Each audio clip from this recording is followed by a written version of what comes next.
कि ऐसा क्यों होता है कि कोई डरावनी फिल्म देखने पर थोड़ा सा भय लगता है, जबकि हमें पता होता है कि ये सच नहीं, फिर भी चित्त इस बात को समझ क्यों नहीं पाता। यहाँ पर ये प्रमाण मिलता है कि चित्त में परतें हैं। ऐसे कैसे, आप कहेंगे क्या है ये प्रमाण कैसे है कि चित्त में परतें हैं? क्यों? क्योंकि जो डर लगता है वो भावना की परत है। डर एक तरह का भाव है, भावना, जबकि ज्ञान बुद्धि की परत में है कि ये सब फिल्म है, ये सब नाटक है, नकली है। तो आप एक दृष्टि डालेंगे, आपको पता चल जाएगा कि बुद्धि की परत का भावना की परत से अधिक संपर्क नहीं है उस समय, कम से कम जब वो घटना हो रही है। भावना अपना कार्य कर रही है, उसको क्या आता है कि हाँ जीवन को खतरा है, तो डर की भाव पैदा करना, क्रोध का भाव पैदा करना, जो भी उसका कार्य वो कर रही है वो परत। और बुद्धि का क्या कार्य है? ज्ञान संग्रहित करना। तो वो भावना को पता नहीं है कि वो चित्र मात्र है, बुद्धि को पता है, लेकिन उस समय वो व्यक्ति इतना लीन है उस अनुभव में कि दोनों परतों में ऐसा संपर्क नहीं हो पाता। थोड़ा समय लगता है दोनों में संपर्क होने में। जिनकी बुद्धि बहुत तेज है उनको डर नहीं लगेगा कभी, ये जिनको इतने अनुभव हो गए हैं कि वो भावना और बुद्धि का उस घटना को लेके अच्छा संपर्क हो गया है, तो वो कहेगा हाँ ऐसा तो सब में होता है, सभी फिल्मों में यही होता है, बहुत बार देख लिया। लेकिन जिनकी भावना शक्तिशाली है वो बुद्धि को पछाड़ देती है। वो बुद्धि कहती रहती डरो मत, चित्र है, नहीं, वो तो अपना काम करेगी। न केवल डर वाले चित्र, यदि कोई रो रहा है उस सिनेमा में पर्दे पे तो वो व्यक्ति रोने लगता है। क्यों? अब बुद्धि पिकनिक पे चली गई है, क्योंकि वो पूरा आनंद उठा रहा है वो व्यक्ति उस मनोरंजन का। तो ये इस बात का प्रमाण है कि चित्त कैसे कार्य करता है। ये एक प्रमाण है, ये एक चीज देखने को मिलती है, एक ज्ञान आपको मिलता है। दूसरा क्या ज्ञान मिलता है इससे, इस अपरोक्ष अनुभव से, कि चित्त के लिए सब कुछ सत्य ही है। उसके लिए सत्य सत्य में भेद करना असंभव है चित्त के लिए। क्यों? स्वयं ही माया है। जब तक सिखाया नहीं जाता कि ये असत्य है तब तक वो उसको सत्य ही मानता रहता है। भले ही वो चित्र हो, भले ही किसी ने झूठ बोला हो, सच मान लेता है। ये आप सभी लोगों का अनुभव होगा। सपने में जो होता है पूरी तरह सच मानता है वो चित्त। वो सपने में तो बुद्धि भी चलती है, किंतु वो सपने के कारण, वो भी भुलावे के कारण, उस सपने में स्मृति पुल नहीं रहता।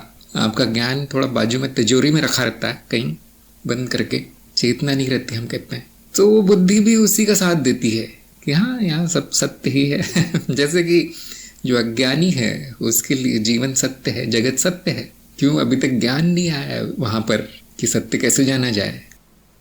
उसे पूरा भरोसा है इंद्रियों पर उस व्यक्ति का कि इंद्रियां जो बता देती वो सत्य ही तो होगा। उन्होंने कभी और कोई सत्य देखा नहीं है। देखिए क्यों?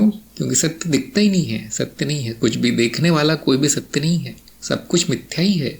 तो इसमें बेचारे चित्त का कोई दोष नहीं है, यहाँ तक कि बुद्धि का भी कोई दोष नहीं है कि उसने सब कुछ सत्य मान लिया है। जब तक ज्ञान नहीं होता ऐसा ही चलता है। ज्ञान होने के बाद भी वो तथ्य कि सब कुछ माया है निचली परतों तक नहीं पहुंचता, जो कि बहुत से लोगों का और अनुभव होगा कि हाँ बुद्धि में सब पता है, बौद्धिक ज्ञान कि जगत मिथ्या है, शरीर मैं नहीं हूँ, फिर भी वो व्यक्ति क्या करता हुआ दिखता है, जगत से आसक्ति बनाए रहता है, शरीर से आसक्ति, शारीरिक सुख के पीछे भागता रहता है वो। क्यों? वो जो बुद्धि में जो है अभी तक रिसा नहीं है, नीचे तक भीगा नहीं है वो पूरी तरह से उस ज्ञान में, उसमें समय लगता है। यहाँ पर भी बुद्धि का शक्तिशाली होना बहुत जरूरी है। अगर अशुद्धियां हैं, निचली परतें ज्यादा शक्तिशाली हैं, जैसे वासनाएं, इच्छाएं ज्यादा हैं, तो वो चला रही फिर। तो इतने छोटे से अनुभव से आपको इतना सारा ज्ञान हो सकता है। देखिए चित्त के बारे में, माया के बारे में, सत्य के बारे में। ये तो बहुत डरावनी फिल्म है। वो तो इस तरह से बनाई जाती है कि आप उसमें पूरी तरह लीन हो जाए, और फिर डराना ही उनका काम है, तभी तो पैसे वसूल होते हैं। लेकिन मैंने देखा है, एक छोटा सा चित्र देख लो आप किसी सुंदर स्त्री का, वो भावना की परत कहती मुझे चाहिए, शरीर की परत कहती है भाई यही तो, इसीलिए तो जन्म लिया मैंने। चित्र केवल किताब में छपा हुआ या आपके पीसी पे, इतना आकर्षण उसमें, वो उन परतों को कुछ नहीं पता कि सत्य क्या है, असत्य क्या है। तो ये चित्र ही है, सच में कोई स्त्री नहीं है वहां, और शायद वो नकली चित्र है, किसी असली स्त्री का नहीं है। आजकल तो आप जानते हैं, तो हर अनुभव को सत्य मान लिया जाता है। तो कैसे होगा ये असत्य सत्य में भेद? कैसे शुरू होगा? ज्ञान से, क्योंकि ज्ञान मार्ग ऊपर से नीचे जाता है परतों में। सबसे पहले बौद्धिक ही होगा कि हाँ सच बात है, इंद्रियों से जो मिलता है वो सत्य है। फिर कैसे नीचे उतरेगा वो? अनुभव से, साधना से। लंबी प्रक्रिया है कि ज्ञान की स्मृति कैसे आ जाए, स्मरण कैसे आ जाए। तो मैं कहता हूँ कि वो जो आकर्षण है उसका पूरा आनंद उठाइए। पहले तो कोई बात नहीं, वो होना ही चाहिए, सुंदर स्त्री को देख के आकर्षण होना चाहिए, मतलब मानसिक स्वास्थ्य बिल्कुल सही है आपका, कि मनुष्य इसी कारण बना है। और कर्म करते समय ध्यान रखिए बस क्योंकि कर्म ना हो जाए आपसे उस चक्कर में, बस उसका रस लेना है, स्वाद लेना है, कुछ करना नहीं है। जैसे कुछ करने जाते हैं उस समय याद आना चाहिए कि ये मिथ्या है, इंद्रजनित है। कैसे होगा ये? जैसे कि मैंने कहा, लंबे अनुभव के बाद, साधना के बाद हर अवस्था में साक्षी भाव रहेगा। सीखना पड़ता है ये सब। तो जैसे कि कहावत है हिंदी में, दूर के ढोल सुहावने लगते हैं, इसलिए सुंदर वस्तुओं को दूर से ही देखना चाहिए। ज़्यादा पास गए तो फिर बड़ा खतरनाक है फिर वो। तो मैं भी ऐसे ही करता हूँ, आप भी ऐसे कीजिए। कर्म करने से पहले सोचना है, बाकी सब ठीक है, बाकी चित्त की सभी परतें सही चल रही हैं। आप ये जानते होंगे, जब आप छोटे होंगे तो इन डरावनी फिल्मों में ज़्यादा डर लगता था। आप रात को सो भी नहीं पाते थे, पर्दे पे कुछ हो गया तो चीख निकल जाती थी। लेकिन जैसे जैसे बड़े होते गए आपको आदत होती गई, और एक बड़ा व्यक्ति अब वो सब देख के डरता नहीं, उसको तो वो नकली लगता है, तमाशा लगता है, हंसता है वो डरने की जगह। क्यों? इतनी बार देख लिया है वो। अब हम कहते हैं अब भावना और बुद्धि में संपर्क हो गया है, अब उन परतों का आपस में समन्वय हो गया है, वो ज्ञान नीचे तक उतर गया है। तो आपने ऐसे योगियों को देखा होगा जिनके शरीर में सुई गड़ा दे बड़ी सी, या कील की शैया पर उनको सुला दे, कुछ नहीं होता क्योंकि उनके लिए संवेदना या दर्द, पीड़ा भी मिथ्या हो गया। अब उनको कुछ नहीं होता। जैसे किसी बड़े आदमी को, पढ़े लिखे आदमी को, समझदार आदमी को डरावनी फिल्में देखकर या रोते धोते हुए देखकर किसी को पर्दे पर कोई फर्क नहीं पड़ता, हंसता है वो, ये कहेगा हाँ बहुत अच्छी एक्टिंग की है इसने, देखने लायक है।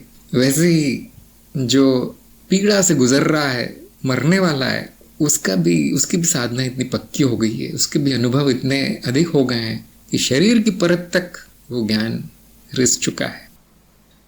क्या ये होना जरूरी नहीं? जरूरी नहीं है, लेकिन आप लोगों का अनुभव होगा ऐसा कि अब आपको पीड़ा परेशान नहीं करती। जैसे बच्चे को थोड़ा सा भी लग जाए वो रोने लगता है, उसका रोना इसलिए नहीं है कि वो उसको कुछ लगा है, दर्द हो रहा है, वो डर जाता है उससे, पता नहीं मुझे क्या हो गया, खून आ गया। ज्ञान है उस दुख का कारण, पीड़ा इतनी नहीं है। इसी तरह से जब जिसको ज्ञान हो गया, यदि उसके शरीर में पीड़ा है तो हाँ उसको पीड़ा तो होगी, लेकिन उसका कोई ज़्यादा असर नहीं होगा। हाँ शरीर में ये होता रहता है, थोड़ी दवाई खा लेता हूँ, आराम कर लेता हूँ, और जब वो कम होती है तो उसका साक्षी भाव वापस आ जाता है, यहाँ शरीर में हो रहा है। ये भी बहुत लोगों का अनुभव होगा। कुछ लोगों को इतना होने में समय लगता है, वो सोचते मुझे ज्ञान नहीं हुआ, लेकिन ज्ञान होने में और ज्ञान का प्रभाव होने में बहुत फर्क है। ज्ञान बहुत जल्दी होता है क्योंकि वो बौद्धिक है, बुद्धि की परत पर होता है। जैसे कांटा चुभ जाए तो वो जो चुभन है वो एक क्षण में के लिए होती है, मैं एक उदाहरण दे रहा हूँ।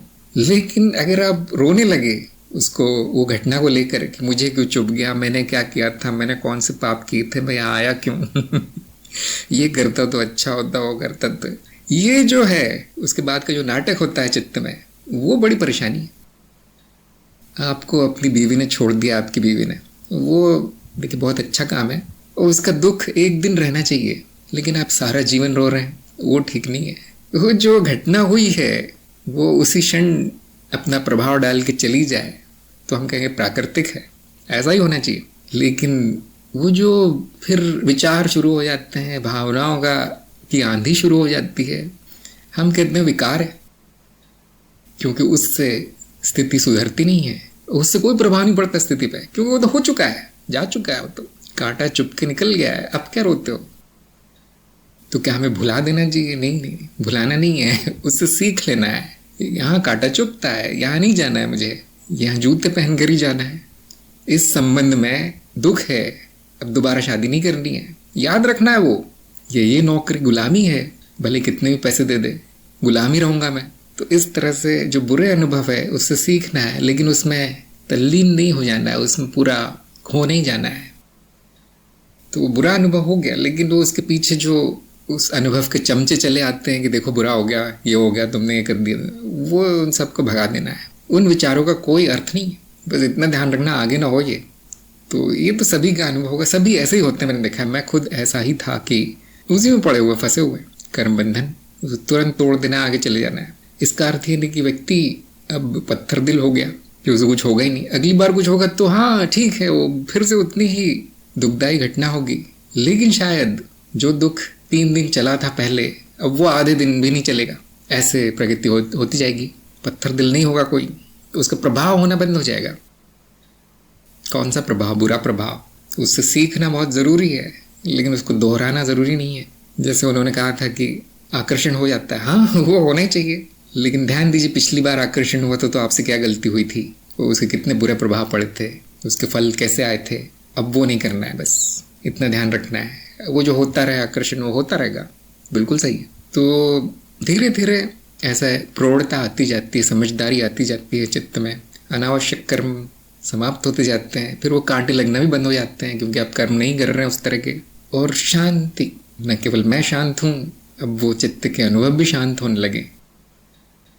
क्या वो ज़रूरी है कि हर भावना को नियंत्रित कर ले? क्या वो शरीर को नियंत्रित कर ले? क्या वो मेरी मृत्यु को भी नियंत्रित कर ले, सूक्ष्म लोक में भी हो जाए? ये सब ज़रूरी नहीं है। इसमें सब अपना अपना पसंद की बात है, अपनी अपनी रुचि की बात है, उनको कहाँ तक ले जाना है इसको। जैसे उन्होंने कहा था तुर्यावस्था, वो अपनी अपनी इच्छा है, वो करते रहो। हमें इतना पता है कि एक बार ज्ञान बीज पड़ गया तो वो फलित होता है। समय लग सकता है, लेकिन उसकी जड़ें गहरी होती जाती है। इसलिए कोई साधना नहीं है, यहाँ पर कुछ नहीं किया जाता, उस ज्ञान में स्थित रहना ही साधना है। तो केवल अवलोकन मात्र से इतना ज्ञान हो सकता है कि चित्त करता क्या है, उसको देख देख कर ही ज्ञान हो सकता है। जैसे हमने माया का अवलोकन जो वीडियो है अभी कार्यक्रम में, उसमें सिर्फ बैठकर देखने से क्या जान सकते माया के बारे में, वो बताया गया है। जैसे आपने सुना होगा ना कि प्राचीन ऋषि मुनि, उनके पास कोई टेक्नोलॉजी नहीं थी, न टेलीस्कोप, न माइक्रोस्कोप, न कोई यंत्र, न कोई तंत्र, फिर उन्होंने ये सब कैसे जान लिया?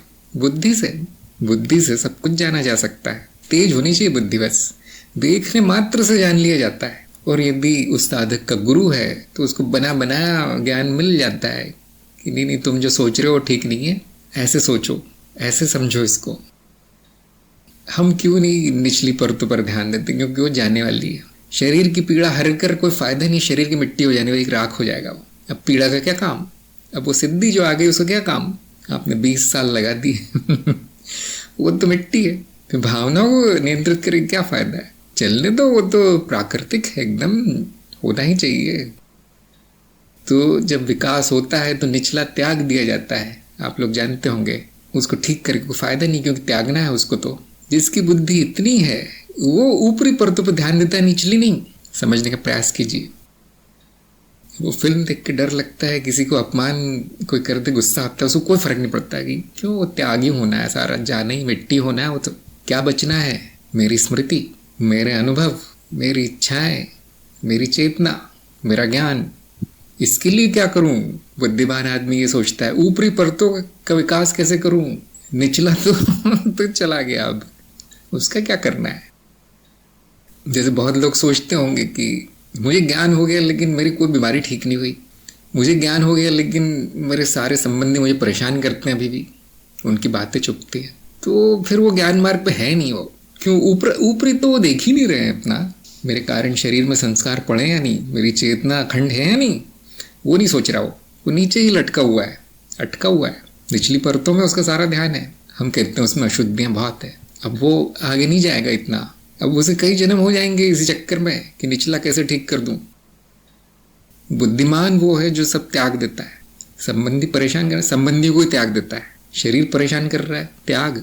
भावनाएं परेशान कर रही हैं, बेकार है, मेरी नहीं है। इच्छाएं परेशान कर रही हैं, वो भी मेरी नहीं है। अब उसकी सारी ऊर्जा, सारा प्रयास ऊपर है। त्याग में प्रगति है, त्याग में विकास है। आसक्ति में बंधन है, आसक्ति में दुख है। वो जो निचली परत है वो करती रहेगी, उसको करने दो, इसीलिए बनी है वो। भावनाएं चलने के लिए बनी है। शरीर सुख दुख पीड़ा भोग इनके अनुभव दिलाने के लिए बना है। उसको क्यों तोड़ मरोड़ रहे हो? ये कहाँ की बुद्धिमानी है? ध्यान दीजिए, ज्ञान बैठे बैठे ऐसे हो सकता है मनन करने से। आपको कोई सुपर कंप्यूटर नहीं चाहिए इसके लिए, आपको किसी रॉकेट में बैठ के कहीं उड़ के नहीं जाना है। यहाँ हो सकता है। क्यों? आध्यात्मिक ज्ञान है, मेरा स्वयं का ज्ञान है। अंदर देखिए, बाहर नहीं। हर छोटा अनुभव आपको ज्ञान दिला देगा। कौन सा ज्ञान, बड़े से बड़ा। जैसे उन्होंने डरावनी फिल्म की बात की और देखिए कितना कुछ निकल के आ गया उसमें से। यह है मनन की शक्ति, यह है बुद्धि की शक्ति, ज्ञान में शक्ति है, आपको वो दे दिया गया है उपयोग करना है उसका।